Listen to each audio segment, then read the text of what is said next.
नमस्कार, स्वागत है आपका आज के प्रोग्राम में। मैं हूं शालिनी वर्मा। पानी हमारे सबसे कीमती संसाधनों में से एक है। इसके बिना जीवन की कल्पना भी नहीं की जा सकती। लेकिन जीवन के लिए पानी का पर्याप्त मात्रा में सही जगह पर सही समय पर उपलब्ध रहना भी जरूरी है। मानव जाति के इतिहास में लोगों ने इस अमूल्य संसाधन के सही उपयोग के लिए बांधों का निर्माण किया है। बांधों के बहुउद्देशीय उपयोग हैं। इसके बहुत से फायदे मानव को सामुदायिक और व्यक्तिगत तौर पर मिलते रहे हैं। ये बाढ़ को नियंत्रित करने, पीने के लिए पानी की आपूर्ति बढ़ाने, खेती के लिए सिंचाई और जल विद्युत उत्पादन में मदद करते हैं। जैसे जैसे आबादी बढ़ी है और पानी की कमी वाले या बाढ़ के खतरे वाले क्षेत्रों में रहने वाले लोगों की संख्या बढ़ी है, बांधों की आवश्यकता भी बढ़ गई है। और इसी के साथ साथ बांध सुरक्षा को लेकर चिंता भी बढ़ी है। बांधों की उम्र किसी भी अन्य मानव निर्मित संरचना की तरह है, इसलिए उचित रखरखाव और पुनर्वास आवश्यक हो गए हैं। हमारे बांध कितने सुरक्षित हैं और भारत में बांध सुरक्षा से जुड़े महत्वपूर्ण मुद्दे क्या हैं, हम आज इसी पर चर्चा कर रहे हैं। और मेरे साथ स्टूडियो में मौजूद हैं मिस्टर संजय सिंह गहरवार। आप वरिष्ठ प्रधान वैज्ञानिक हैं CSIR central road research institute में, और आप फॉर्मर हेड भी रह चुके हैं bridge engineering and structural division CRRI में। और mister Himanshu Thakkar, South Asia network of dams, rivers and people के प्रमुख, हमारे साथ मौजूद हैं। Welcome to the programme. Himanshu, सबसे पहले मैं आपसे बात शुरू करना चाहूँगी, बांध की सुरक्षा का मुद्दा क्यों विशेष है? सबसे पहले इसी पर बात शुरू करते हैं। इसमें दो बातें, एक तो कि बांध यदि एज अ स्ट्रक्चर असुरक्षित है तो ये बहुत बड़ा खतरा हो सकता है बहुत बड़ी जनसंख्या और बहुत बड़े प्रॉपर्टी इंफ्रास्ट्रक्चर के लिए। तो एक तो उनका स्ट्रक्चरल सेफ्टी इम्पोर्टेंट है कि बांध खुद एक दीवार, उसका जो संरचना है वो सुरक्षित है। और दूसरी बात है कि बांध का जो संचालन है वो भी सुरक्षित होना बहुत ज़रूरी है।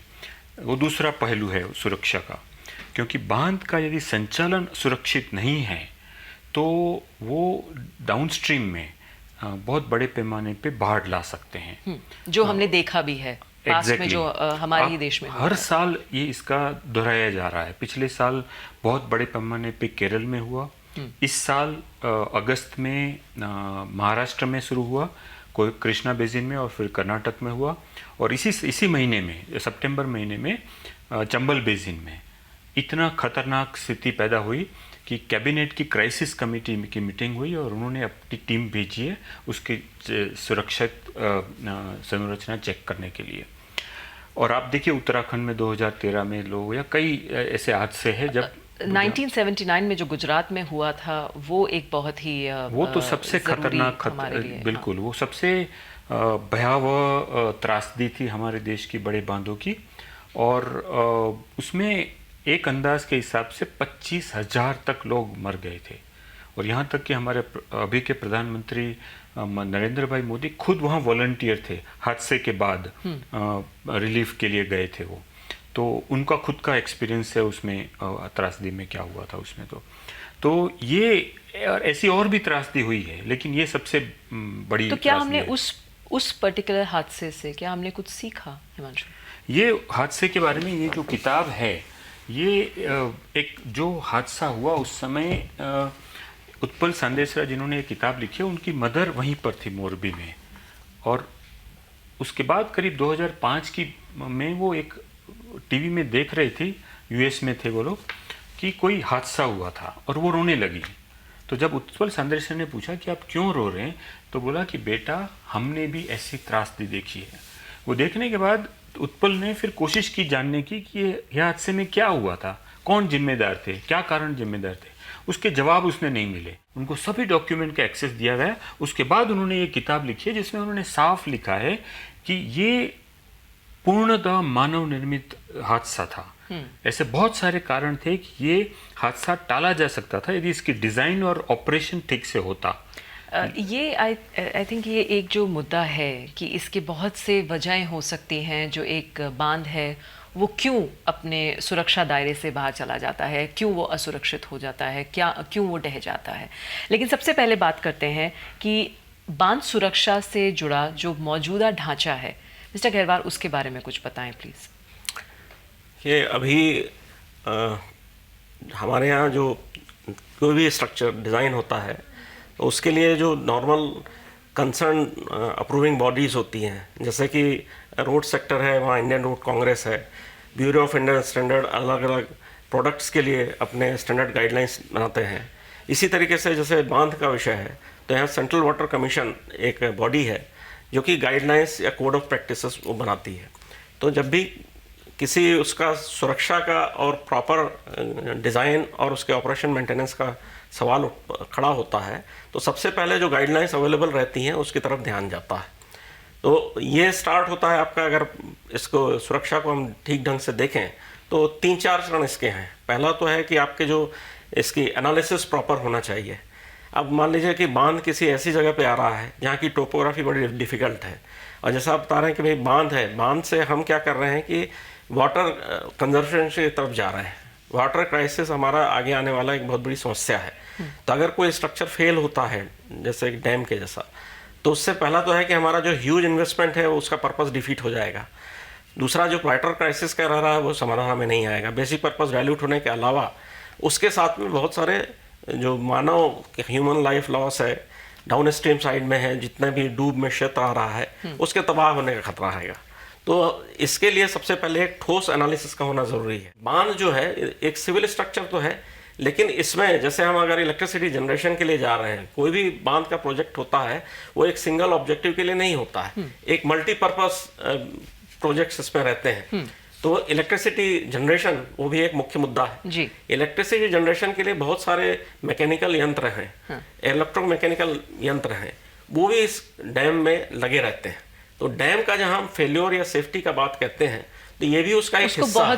उसको बहुत से एंगल से देखना आयाम जरूरी वो भी होता उसका है। एक हिस्सा है। अगर ये यंत्रों का फेल होता है तो एज गुड एज है कि वो डैम फेल हो गया। यहाँ रुकते हैं एक छोटे से ब्रेक के लिए। ब्रेक के बाद चर्चा जारी रहेगी।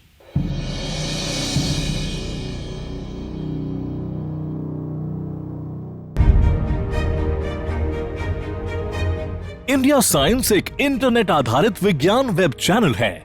ये चैनल भारत सरकार के विज्ञान और प्रौद्योगिकी विभाग द्वारा शुरू किया गया है, जिसका कार्यान्वयन और प्रबंधन विज्ञान प्रसार कर रहा है। इंडिया साइंस www.indiascience.in URL पर उपलब्ध है। इस द्विभाषीय चैनल की विषय वस्तु हिंदी और अंग्रेजी में उपलब्ध है। इस चैनल को इंटरनेट की सुविधा वाले किसी भी उपकरण पर देखा जा सकता है। ये वीडियो प्लेटफॉर्म विज्ञान और प्रौद्योगिकी के ज्ञान के प्रसार हेतु समर्पित है। विशेषकर भारतीय दृष्टिकोण, लोकाचार और सांस्कृतिक संदर्भ में वैज्ञानिक जागरूकता फैलाने के लिए दृढ़ प्रतिबद्ध है। ये पहल विज्ञान और प्रौद्योगिकी विभाग द्वारा समर्थित है। इंडिया साइंस मोबाइल ऐप्स को गूगल प्ले स्टोर और एप्पल स्टोर से डाउनलोड किया जा सकता है।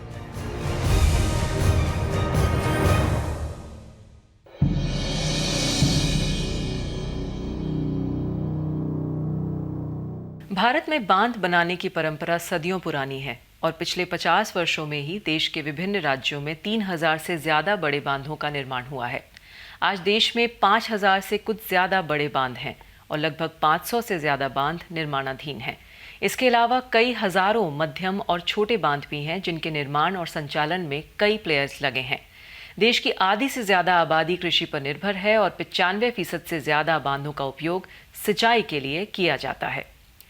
बांधों का निर्माण और उनकी मरम्मत की निगरानी केंद्रीय जल आयोग करता है। आयोग के साथ सरकारें भी दोहराती रही हैं कि सभी बांधों की सुरक्षा जांच होती रही है और भूकंप संभावित जोन में आने वाले बांध भी किसी भी आपदा को झेल सकने में सक्षम हैं। लेकिन विशेषज्ञों की बात माने तो भारत में सैकड़ों बांध अब पुराने हो चले हैं और असुरक्षित भी होते जा रहे हैं। उनका कहना है कि पुराने बांधों को गिराकर उसी इलाके में नए और ज़्यादा मजबूत बांधों का निर्माण करना आवश्यक है। हिमांशु, इस बारे में आपकी क्या राय है? क्योंकि ये माना जाता है कि दुनिया के कुछ सबसे पुराने बांध भी आज भारत में हैं, लेकिन जो बांध 100 साल से ज़्यादा पुराने हो चुके हैं उनको लेकर के अब तक की हमारी अप्रोच क्या रही है? क्या वाकई में ये बात पॉसिबल है, क्या ये फीजिबल है कि पुराने डैम्स जो हैं या पुराने जो बांध हैं उनको डीकमीशन किया जाए और फिर वहाँ पर नए बांध बनाए जाए? देखो, डीकमीशन करने के लिए कुछ कारण ज़रूरी है देखना एक तो है कि अनसेफ डैम जो आपने कहा कि जो सुरक्षित नहीं है उनके बारे में सोचना चाहिए कि उसको, जैसे मुल्ला पेरियार के बारे में केरल सरकार ये सवाल उठाती रही है कि वो सुरक्षित नहीं है, 120 साल से ज़्यादा से हो गए हैं। दूसरा, जो यूएस में पिछले 20 साल में 1000 से ज़्यादा बड़े बांधों को डिकमीशन किया गया है और उसके सिर्फ सेफ्टी का इश्यू नहीं है, उसमें वो देखते हैं कि अभी ये जो बांध है वो इकोनॉमिक लाइफ अभी उसकी ख़त्म हो गई है, अभी उसके फ़ायदेमंद नहीं है रहना। या फिर वो कहते हैं कि हम इसके लिए, एक्चुअली यूएस में एक महत्व की बात है कि लाइसेंसिंग होता है डैम का। हमारे देश में तो एक बार सैंक्शन हो गया तो ख़त्म, कुछ देखने की ज़रूरत नहीं है। यूएस में हर 30 साल बाद डैम को रीलाइसेंस करना पड़ता है और वो इंडिपेंडेंट एजेंसी करती है। दूसरा, एक्चुअली यूएस में दूसरी एक बात है कि जो बांध सुरक्षा का इश्यू है वो डेवलपमेंट एजेंसी नहीं देखती है। जैसे सेंट्रल वाटर कमीशन जो डेवलपमेंट एजेंसी है वही बांध सुरक्षा का मुद्दा रहेगा, उसमें कॉन्फ्लिक्ट ऑफ इंटरेस्ट है। यूएस में उसके लिए फेमा नाम की अलग संस्था है, तो जो बांध सुरक्षा और बाढ़ के रिलेटेड काम है वो फेमा देखती है। तो बहुत इंस्टीट्यूशनल अलग स्ट्रक्चर है। तो वो लोग उस समय जब वो रीलाइसेंसिंग के लिए जाते हैं तब वो कहते हैं कि आपको यदि आज के एनवायरनमेंट फ्लोज और एनवायरनमेंट नॉर्म्स के हिसाब से ये डैम को ऐसे बदलना पड़ेगा। तो बहुत बार डैम ऑपरेटर्स सोचते हैं कि इससे अच्छा तो हम डिकमीशन कर दें। तो डिकमीशन करना मतलब ये जरूरी नहीं है कि, ये इसलिए भी करते हैं क्योंकि वो चाहते हैं कि नदी फिर से पुनर्जीवित हो, क्योंकि डैम बनने से नदी खत्म हो जाती है। तो नदी को पुनर्जीवित करने के लिए भी बहुत सारे बांध और मछलियों के लिए डिकमीशन किए गए हैं। तो अलग अलग कारणों से हुए हैं। हमारे देश में क्या है कि एक तो रीलाइसेंसिंग सिस्टम नहीं है और जो बांध की सुरक्षा का मुद्दा है वो अनफॉर्चुनेटली, जैसे ये किताब ने भी लिखा है कि सीक्रेसी, गोपनीयता में श्राउडेड है, जो गोपनीय बात होती है पूरी। हम थोड़ा बिल के बारे में बात करते हैं। पहले मैं एक बार मिस्टर गहरवार से पूछना चाहूंगी कि जो हमने कहा कि एक डैम अगर अपनी जो उसकी एजिंग इशू है वो डैम्स के साथ भी होता है, क्योंकि जैसे कि बाकी स्ट्रक्चर्स के साथ होगा, तो अगर उसका एक लाइफ स्पैन है 50 साल या 100 साल, जैसा अभी हम ब्रेक के दौरान भी बात कर रहे थे कि 2010 के बाद से लगभग जो डिज़ाइंस बन रहे हैं वो 100 साल के हिसाब से अगर स्ट्रक्चर्स बन रहे हैं, तो उसके बाद क्या उन डैम्स को कैसे उनकी जो हेल्थ है उसको चेक किया जाता है और क्या उन्हें एक पॉइंट के बाद में रिप्लेस किया जा सकता है? क्या ये पॉसिबल है कि एक डैम को डीकमीशन करके उसके लिए उसकी जगह पर दूसरा डैम बनाया जाए? ये फिजिबिलिटी कितना है इस आइडिया की? कि एजिंग नेचुरल प्रोसेस है, चाहे वो ह्यूमन बीइंग की हो चाहे वो निर्जीव स्ट्रक्चर की हो। डैम के केस में भी ऐसे ही है। और ये जो एडवांस कंट्रीज़ हैं जिन्होंने शुरू में काफ़ी लीड ली थी टेक्नोलॉजी के बारे में, उन्होंने ही गाइडलाइंस ऐसे स्थापित की कि अगर नया डैम बन रहा है तो उसके साथ में एक रेगुलर इंस्ट्रूमेंटेशन, जो कि एक थ्रेशोल्ड इंस्ट्रूमेंटेशन है, जिसमें उन्होंने थ्रेशोल्ड परफॉर्मेंस पैरामीटर्स डिफाइन किए, जैसे कहीं स्ट्रेस है, स्ट्रेन है, हाइड्रोलिक प्रेशर है या डैम के अंदर जो सीपेज हो रहा है, इनको उन्होंने आइडेंटिफाई किया और उसके लिए एक थ्रेशोल्ड इंस्ट्रूमेंटेशन की आवश्यकता उन्होंने स्पेल आउट की। पाश्चात्य देशों में जैसे आपके यूएसए है, यूरोप है, वहाँ क्या करते हैं कि डैम के परफॉर्मेंस मॉनिटरिंग लगातार चलती है पीरियोडिक इंटरवल पे, जिससे कि डैम के एग्जिस्टेंस में आने के बाद में उसका performance in terms of response वो लगातार मिलता रहता है। हमारे यहाँ भी ये प्रणाली जो है वो अडॉप्ट की गई है और अगर हम इस प्रणाली के तहत आगे बढ़ते हैं तो हमें क्या होता है कि निश्चित रेगुलर इंटरवल के बाद से 5 साल, 10 साल, 15 साल, 20 साल के बाद में उस डैम का परफॉर्मेंस हमें लगातार मिलता रहता है। तो उस परफॉर्मेंस के हिसाब से नेचुरली, जैसे मैंने कहा कि एजिंग एक नेचुरल प्रोसेस है, तो जैसे से है उसमें अगर प्रिवेंटिव मेंटेनेंस के बाद में अगर एडिशनल मेंटेनेंस की भी आवश्यकता पड़ी तो निश्चित रूप से पड़ेगी। कोई भी चीज़ है उसका एजिंग होता है तो कमज़ोर होती है, तो अगर हम रेगुलर मेंटेनेंस उसको प्रोवाइड करेंगे तो उसका जो डिज़ाइन लाइफ पीरियड है 100 ईयर्स तक, तब तक वो उसका परफॉर्मेंस जो है वो बिल्कुल संतुष्ट रूप से रहेगा। बाद क्या, एक बार जहाँ पे उसकी डिज़ाइन लाइफ कंप्लीट हो जाती है उसके बाद में, ये मेरी ओपिनियन है कि उसके बाद में उसको फर्दर फंक्शनल एस्पेक्ट में रखने का रिस्क हमें नहीं लेना चाहिए। उसके पहले ही हमें अपने पॉलिसी डिसाइड कर लेना चाहिए और साइट के उसी के विसिनिटी में, क्योंकि डैम वहाँ पर है तो निश्चित रूप से जो वहाँ के जो भी टोपोग्राफी होगी उसकी रिक्वायरमेंट होगी, तो उसके पैरेलल में या कहीं पर विसिनिटी में दूसरा अल्टरनेटिव व्यवस्था के साथ में हमें तैयार रहना चाहिए, सो दैट कि इसकी जहाँ डिज़ाइन लाइफ खत्म होती है हम दूसरे उसमें उसका कंस्ट्रक्शन उसके पहले शुरू कर दें, और बाय द टाइम ये अपनी डिज़ाइन लाइफ पूरी कर रहा है हम एक नए स्ट्रक्चर के इंफ्रास्ट्रक्चर के साथ मिस्टर में तैयार गहरवार, अगर हम रिस्क या थ्रेट्स की बात करें, चूंकि भूकंप प्रभावित जो एरिया है, भूकंप संभावित जो एरिया होता है, वहाँ पर अपने टाइप के थ्रेट्स होते हैं, लैंडस्लाइड्स भी वजह हो सकती हैं, लेकिन मैन मेड कॉजेज़ क्या हो सकते हैं? क्या कोई ऐसे कृत्रिम रीजंस भी होते हैं जिनकी वजह से डैम्स को या जो उनकी सुरक्षा है उसको नुकसान पहुंच सकता है? देखिए, एक तो जनरल मिथ है, जैसे रिजर्वायर है, डैम के बनने से क्या होता है कि एक रिवर का पानी इकट्ठा हो जाता है। रिवर का पानी इकट्ठा होने से अपने आप उसका जो हाइड्रोस्टेटिक प्रेशर है वो ग्राउंड लेवल पे काफ़ी बढ़ जाता है। तो इनफैक्ट यहाँ पे मान लीजिए सिस्मिसिटी कम है तो सिस्मिसिटी वहाँ उत्पन्न होने की या मैग्नीफाई होने के चांसेस बढ़ जाते हैं। लेकिन अगर हम मानव निर्मित कारणों की तरफ आते हैं, जैसे मैंने कहा कि एक डैम एक सिविल स्ट्रक्चर ही नहीं है, उसके साथ में बहुत सारे मैकेनिकल इंस्ट्रूमेंट्स भी लगे हुए हैं, इलेक्ट्रिकल इंस्ट्रूमेंट भी लगे हुए हैं, और सारा स्ट्रक्चर इफ़िशिएंट रूप से तब परफॉर्म करेगा जबकि उसको जो भी परफॉर्म करने की, ऑपरेट और मेंटेनेंस करने की जिम्मेदारी है वो ह्यूमन इंटरवेंशन के साथ में इफ़िशिएंटली उसको डिलीवर किया जाए। अभी चर्चा में थोड़ी देर के लिए एक विराम लेते हैं, एक ब्रेक लेते हैं, और ब्रेक के बाद में बात करते हैं डैम सेफ्टी बिल से जुड़े कुछ खास पहलुओं के बारे में भी।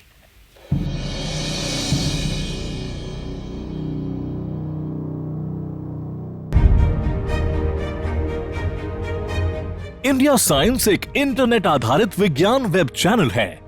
ये चैनल भारत सरकार के विज्ञान और प्रौद्योगिकी विभाग द्वारा शुरू किया गया है, जिसका कार्यान्वयन और प्रबंधन विज्ञान प्रसार कर रहा है। इंडिया साइंस www.indiascience.in URL पर उपलब्ध है। इस द्विभाषीय चैनल की विषय वस्तु हिंदी और अंग्रेजी में उपलब्ध है। इस चैनल को इंटरनेट की सुविधा वाले किसी भी उपकरण पर देखा जा सकता है। ये वीडियो प्लेटफॉर्म विज्ञान और प्रौद्योगिकी के ज्ञान के प्रसार हेतु समर्पित है। विशेषकर भारतीय दृष्टिकोण, लोकाचार और सांस्कृतिक संदर्भ में वैज्ञानिक जागरूकता फैलाने के लिए दृढ़ प्रतिबद्ध है। ये पहल विज्ञान और प्रौद्योगिकी विभाग द्वारा समर्थित है। इंडिया साइंस मोबाइल ऐप्स को गूगल प्ले स्टोर और एप्पल स्टोर से डाउनलोड किया जा सकता है।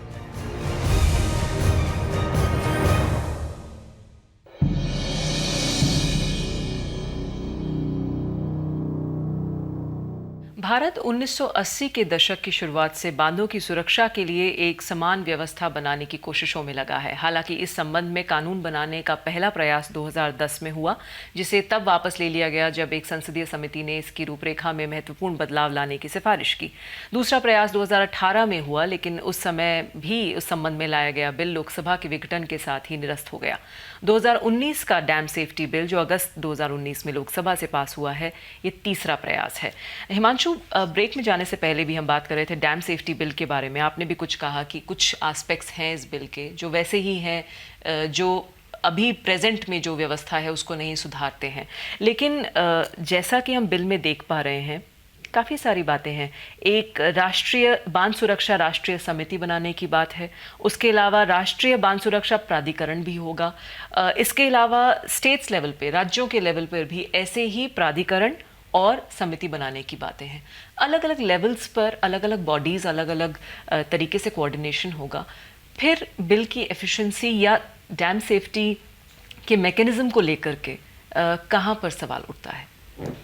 देखो, ये बिल बहुत ज़रूरी है, लेकिन हमें ऐसा बिल चाहिए जो वास्तव में हमें सुरक्षित बांध एश्योर कर सके। बांध सुरक्षा की बात पर ही मिस्टर गहरवार आपसे जानना चाहूँगी, early warning system, remote sensing, बाकी टेक्नोलॉजीज़, बाकी तकनीक जो हैं, इनको लेकर के हम कितना इनको इस्तेमाल कर पा रहे हैं, या अगर हम भविष्य में भी देखें तो बांध सुरक्षा के एंगल से हम किस तरह से विज्ञान और प्रौद्योगिकी का इस्तेमाल देख सकते हैं? ये एक प्रमुख चैलेंज है, बल्कि रादर एक रिक्वायरमेंट है। जैसे जैसे हमारे उसमें डैम फेलियर के केसेस रिपोर्ट हो रहे हैं, निश्चित रूप से उसके जो केस स्टडी की भाई क्यों फेल हुए, और उसके बाद में अवेलेबल नॉलेज भी उसको देखने के बाद में यही आता है कि अगर डैम के परफॉर्मेंस की रेगुलर मॉनिटरिंग किया जाए और उसका डेटाबेस हम टाइमली शेयर करें, और जिससे कि हम रेमेडियल मेजर्स जो भी हमें लेना है उसके लिए हम तैयार हो सकें, तो इसके लिए आपका जो भी इंस्ट्रूमेंटेशन का सिस्टम है, जैसे प्री अलार्मिंग सिस्टम है, और ख़ास तौर पर रिमोट मॉनिटरिंग, जैसे जिसका कि रिमोट सेंसिंग का उपयोग करके या ड्रोन बेस्ड टेक्नोलॉजी का इस्तेमाल करके उन बांध के उन हिस्सों तक भी पहुंचा जाए जो कि पानी के कांटेक्ट में है, जहाँ मैनुअली पहुंचना पॉसिबल नहीं है, और इलेक्ट्रॉनिकली इसको कनेक्ट किया जाए। जैसे आपका ऑनलाइन अगर इस तरह की मॉनिटरिंग हो तो निश्चित रूप से इसका फ़ायदा हो सकता है। बाहर के देशों में अभी इसमें काफ़ी अच्छा उन्होंने लीड लिया हुआ है, बल्कि रादर अब वो उनका रिक्वायरमेंट में कोई भी नया स्ट्रक्चर बन रहा है तो उसमें एक प्री रिक्विजिट ऐसी हो जाती है, जैसे मटेरियल की रिक्वायरमेंट पड़ती है, वैसे इंस्ट्रूमेंटेशन का उन्होंने एक कंपोनेंट बना दिया है कि कोई भी जो डैम का प्रोजेक्ट होगा वो इसके बगैर पूरा नहीं होगा। तो हमारे देश में भी इसको करने की बहुत ज़्यादा ज़रूरत है। साथ ही साथ जो डेटा कलेक्ट हो रहा है, क्योंकि ये डैम्स हमारे यहाँ काफ़ी हैं, हर एक डैम अपने आप में यूनिक है, हर एक डैम को मान लीजिए हमने इंस्ट्रूमेंट कर लिया, हर एक डैम का परफॉर्मेंस भी अलग अलग होगा, और ये परफॉर्मेंस का एक नॉलेज बेस हमारे यहाँ डेवलप होना जरूरी है, और जो डिफरेंट स्टेक होल्डर्स हैं, खासतौर पे जो डिज़ाइनर्स हैं, उन तक ये पहुँचना जरूरी है, जिससे कि जो एग्जिस्टिंग डिज़ाइन के स्टैंडर्ड्स हैं उसमें क्या सुधार होना है, क्या वो होना है, वो हो सके। तो बेसिकली डिज़ाइनिंग, मेंटेनेंस यानी रखरखाव और मरम्मत, ये 3 एस्पेक्ट्स को जोड़ करके देखा जाए तो क्या इन तीनों ही एस्पेक्ट्स पे हमको इम्प्रोवाइज़ करने की ज़रूरत है, हमको सुधार लाने की ज़रूरत है, या कोई ऐसा एस्पेक्ट है जिसमें हम मजबूती से काम कर पा रहे हैं? क्योंकि 500 लगभग 500 ऐसे अभी भी बांध हैं जो निर्माणाधीन हैं हमारे देश में। देखिए, डिज़ाइन की मतलब जैसे मैंने बताया कि डिज़ाइन में हमने काफ़ी उन्नति की है, और हमारे कोर्ट्स जो हैं आज ग्लोबल कोर्ट्स के कंपैरिजन में कॉम्पिटिटिव हैं। साथ ही साथ हमने ये भी प्रोविज़न रखा है कि मान लीजिए एक पर्टिकुलर टेक्निकल एस्पेक्ट है या कहीं पे कोई ऐसा साइट स्पेसिफिक रिक्वायरमेंट है जिसका कि हमारे इंडियन कोर्ट्स में कोई स्थान नहीं है या प्रावधान नहीं है, तो वहाँ पर कोर्ट निश्चित रूप से इस तरह से स्पेल आउट करता है कि जो भी अवेलेबल ग्लोबल कोर्ट्स हैं उसके प्रावधान को हम ले लें। बांध सुरक्षा के मुद्दे पर हिमांशु, आपको क्या लगता है प्राथमिकता से किस चीज़ को सबसे पहले देखने की ज़रूरत है?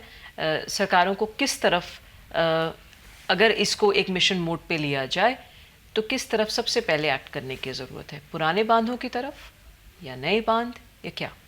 नहीं, आई थिंक सभी बांधों के लिए ज़रूरी है, क्योंकि हर बांध बाढ़ सुरक्षा में मदद कर सकता है यदि उसका ऑपरेशन ठीक हो। लेकिन यदि ऑपरेशन सेफ नहीं है तो हर बांध एक भयावह त्रासदी भी बन सकता है, सोर्स बन सकता है त्रासदी का डाउनस्ट्रीम के लिए।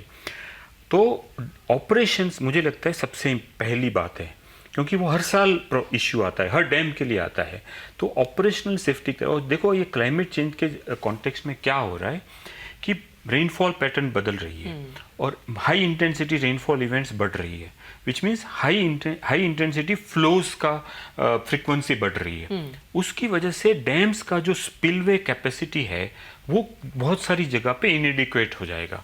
मोरबी का मच्छू डैम जो टूटा, उसमें सबसे महत्व का कारण था कि उसकी डिज़ाइन कैपेसिटी 2.25 लाख क्यूसेक्स की थी, और जब पानी आया 6 लाख क्यूसेक्स, 3 गुना ज़्यादा पानी। ये हो भी सकता है, ये अभी भी उसकी और पॉसिबिलिटीज वो बहुत ज़्यादा पॉसिबिलिटी अभी है। बढ़ गई है। यस, क्लाइमेट चेंज के कॉन्टेक्स्ट में बिल्कुल बहुत बढ़ गई है। तो इसलिए हर डैम की स्पिलवे कैपेसिटी को रिव्यू करने की जरूरत है। इन सारे पहलुओं को देखने की बहुत ज़रूरत है जब हम बांध सुरक्षा की बात करते हैं। तो आप दोनों का बहुत बहुत धन्यवाद इस कार्यक्रम में, इस चर्चा में भाग लेने के लिए। बांधों के प्रभावी और कारगर होने में सुरक्षा एक महत्वपूर्ण पहलू है और इसमें संबंधित सभी हितधारकों की भागीदारी आवश्यक है। अपने सुझाव हमें ज़रूर भेजें। आज की चर्चा में बस इतना ही। नमस्कार।